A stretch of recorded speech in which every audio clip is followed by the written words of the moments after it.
यार साडे रिलेशन नु 2 साल हो गए हुन मेरा दिल है कि तू अपने घर गल कर ते सी शादी करी। यार वो ते गल ठीक है लेकिन थानू पता ही है मेरे अब्बू रे बड़े सख्त ने उन्हें शादी वास्ते को नहीं मनना। तो हाँ सच मैंने याद आया कि यार मेरी ना बैंक विच जॉब लग गई है, लेकिन फिर भी ना मैं तेरे वास्ते गल करांगी घर शायद मान जा। बातें 3 लाख सैलरी दे रहे अब्बू सामने मैं रोवांगी शायद मान जान वेखी तू। ते उस तो बाद उन्हें गड्डी भी गिफ्ट की है फ्री दी आन जान वास्ते। मनना क्यों नहीं मननगे वेखी मैं रोवांगी मैं रोटी भी को नहीं खानी फिर उस तो बाद मैं उन्हें दे पैरी भी पै जावां फिर वेखी अम्मी और मान जा सन। मेरे अब्बू जड़े हैं ना उन्हें कल मेरे नाम 1 किला जमीन भी लवानी। मेरी जान अब्बू दा तो मसला ही कोई नहीं, लेकिन अगर जो तू मुकर गया ना यकीन कर मैं जहर को कभी जान दे देनी है तेरे नाल इतना प्यार करदी है। नाले हुन ਅਸੀਂ सोच रहे हैं कि एक इस्लामाबाद विच डीएचए विच घर ले लवीए ना फिर उत्ते शिफ्ट होवांगे। चल आओ नहीं जाके कोर्ट मैरिज करिए, 1-2 बच्चे हो गए ना ते घर ले आपे ही मान जा सकते। ओ नहीं नहीं इंज नहीं करना। चलो नहीं चल मेरे नाल चल मेरे नाल मैं जहर खा लेना। ओ नहीं अजय नहीं मैं सानी आ रही तू मेरे शादी करना मैं सानी आ रही।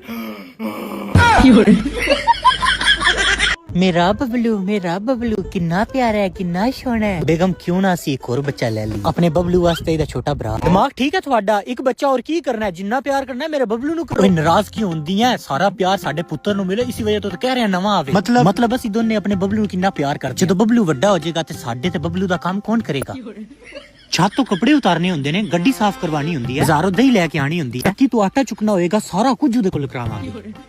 तू ऐ समझ ले कि साडे इस बबलू नु काम ना करना पवे इस वजह तो ना सान एक छोटा मोटा एक नौकर पैदा करना है।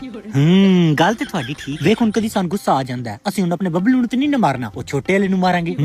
गल ते तुहाडी ठीक है। मेरा सपना है असि अपने बबलू नु बॉक्सिंग चैंपियन बनाना है। अगर वो अकेले विच प्रैक्टिस करेगा वो ते बोर हो जाएगा, छोटा भरा होएगा उन्नु कुटेगा प्लेयर बन जाएगा।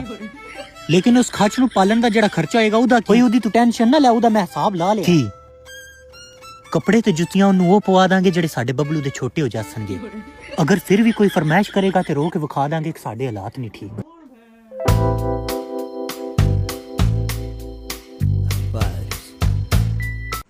है कि जुतियां दा जोड़ा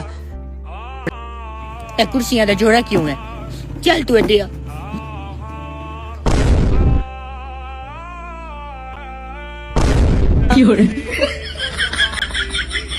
कोई भी जोड़ा रह नहीं देना इत्थे कोई भी जोड़ा रह नहीं देना मेरी जोड़ी नहीं बनी है की हो रहा मैं नहीं दसदा।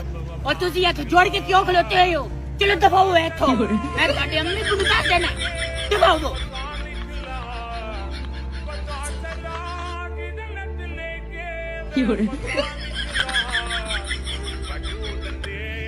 ओए तुसी इत्थे इकट्ठे क्या करदे पियो।